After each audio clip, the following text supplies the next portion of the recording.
de Edward Bernays, La propagande ou l'art de manipuler l'opinion publique en démocratie, première partie, organiser le chaos, suite.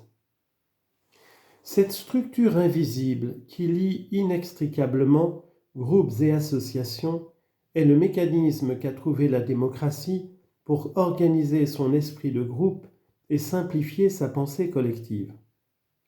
Déplorer l'existence de ce mécanisme, c'est vouloir une société telle qu'il n'y en a jamais eu et qu'il n'y en aura jamais.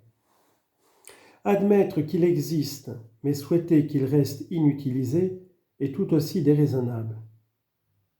Émile Ludwig dit de Napoléon qu'il était constamment à l'affût d'indications sur l'opinion publique, toujours en train de prêter l'oreille à la voix du peuple, une voix qui défie les calculs. « Savez-vous, demandait-il à l'époque, ce que j'admire le plus dans le monde ? C'est l'impuissance de la force pour organiser quelque chose. » Ce livre se propose d'expliquer la structure du mécanisme de contrôle de l'opinion publique, de montrer comment elle est manipulée par ceux qui cherchent à susciter l'approbation générale pour une idée ou un produit particulier. Il s'efforcera dans le même temps de préciser la place que cette nouvelle propagande devrait occuper dans le système démocratique moderne et de donner un aperçu de l'évolution progressive de son code moral et de sa pratique. 2. La nouvelle propagande. L'État, c'est moi, disait Louis XIV du temps où les rois régnaient sans partage. Il n'était pas loin d'avoir raison, mais depuis, les choses ont changé. Le moteur à vapeur, la presse à outils et l'instruction publique, qui à eux trois forment le trio de la révolution industrielle, ont retiré leur pouvoir au roi pour le remettre au peuple. Ce dernier a bel et bien reçu en partage le pouvoir perdu par la royauté. En effet, la puissance économique entraîne souvent dans son sillage l'autorité politique, et l'histoire de la révolution industrielle montre comment la première est passée du trône et de l'aristocratie à la bourgeoisie. Le suffrage universel et la généralisation de l'instruction sont ensuite venus renforcer ce mouvement, au point qu'à son tour, la bourgeoisie se mit à craindre le petit peuple, les masses, qui de fait se promettaient de régner. Aujourd'hui pourtant, une réaction s'est amorcée. La minorité a découvert qu'elle pouvait influencer la majorité dans le sens de ses intérêts. Il est désormais possible de modeler l'opinion des masses pour les convaincre d'engager leurs forces nouvellement acquises dans la direction voulue. Étant donné la structure actuelle de la société, cette pratique est inévitable. De nos jours, la propagande intervient nécessairement dans tout ce qui a un peu d'importance sur le plan social, que ce soit dans le domaine de la politique ou de la finance, de l'industrie, de l'agriculture, de la charité ou de l'enseignement. La propagande est l'organe exécutif du gouvernement invisible. L'instruction généralisée devait permettre à l'homme du commun de contrôler son environnement. À en croire la doctrine démocratique, une fois qu'il saurait lire et écrire, il aurait les capacités intellectuelles pour diriger. Au lieu de capacités intellectuelles, l'instruction lui a donné des vignettes en caoutchouc, des tampons encreurs avec des slogans publicitaires, des éditoriaux, des informations scientifiques, toutes les futilités de la presse populaire et les platitudes de l'histoire, mais sans l'ombre d'une pensée originale. Ces vignettes sont reproduites à des millions d'exemplaires et il suffit de les exposer à des stimuli identiques pour qu'elles s'impriment toutes de la même manière. Il peut paraître abusif d'affirmer que le grand public américain doit la plupart de ses idées à une technique de vente en gros. Le mécanisme qui permet la diffusion à grande échelle des idées a pour nom propagande, soit au sens large, tout effort organisé pour propager une croyance ou une doctrine particulière. Beaucoup trouvent certes que ce mot propagande a une connotation déplaisante.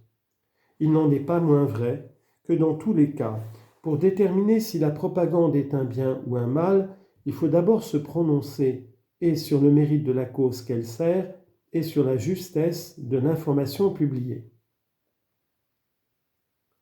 Le terme admet certaines définitions techniques qui, comme toute chose ici-bas, ne sont en soi ni bonnes ni mauvaises, même si la force de l'habitude pousse à les classer dans l'une ou l'autre catégorie.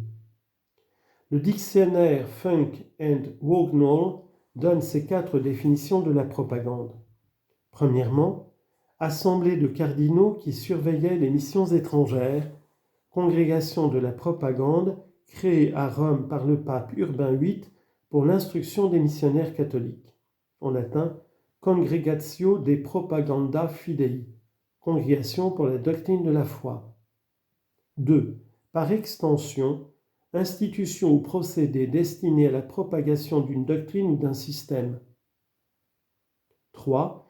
Effort systématique visant à obtenir le soutien du grand public pour une opinion ou une ligne d'action. 4. Les principes mis en avant par une propagande. Un numéro récent de Scientific American plaide pour restituer sa respectabilité aux beaux mots anciens de propagande. Citation : « Il n'est pas un mot anglais dont le sens ait été aussi tristement déformé que celui-ci, propagande. C'est essentiellement pendant la dernière guerre que cette altération s'est produite, quand le terme a pris un tour franchement sinistre. »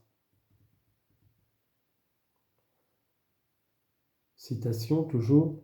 Le Standard Dictionary nous apprend pourtant qu'au départ, il désignait une congrégation ou un collège de cardinaux institué en 1627 à Rome pour assister et surveiller les missions étrangères.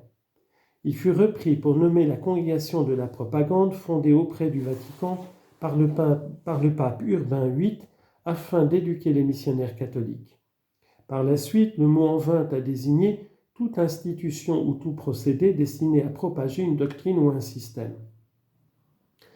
À en juger à cette définition, la propagande au vrai sens du terme est une forme parfaitement légitime de l'activité humaine. Une organisation sociale, religieuse ou politique qui professe certaines valeurs et entreprend de les faire connaître de vive voix ou par écrit pratique la propagande. La vérité en impose et elle doit l'emporter. Si une assemblée d'hommes estime avoir découvert une vérité précieuse, c'est pour elle un devoir, plus encore qu'un privilège, de la répandre.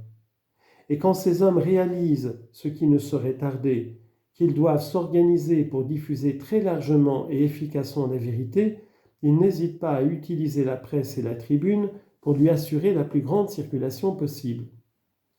La propagande ne devient mauvaise et répréhensible que lorsque ses auteurs s'emploient délibérément et en connaissance de cause à propager des mensonges ou à produire des effets préjudiciables au bien public. Dans son acception première, propagande est un mot parfaitement sain, d'honnête ascendance et à l'histoire honorable. La signification sinistre qu'il revêt aujourd'hui montre simplement combien les adultes restent parfois puérils. Un groupe de citoyens prend la plume et la parole pour préconiser telle ou telle ligne d'action à propos d'un problème qui agite les esprits, et ce faisant, il croit sincèrement œuvrer dans l'intérêt de la collectivité.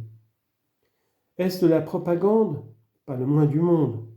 Juste une façon simple et directe de dire la vérité. En revanche, qu'un autre groupe exprime des opinions contraires et ses propositions seront vite cataloguées sous le vilain nom de propagande. Ce qui est bon pour l'un est bon pour l'autre, dit le dicton. Si nous ne voulons pas que ce beau mot ancien disparaisse du vocabulaire de nos enfants et de nos petits-enfants, il est grand temps de lui rendre la place qu'il mérite d'occuper et de restaurer la dignité de son sens.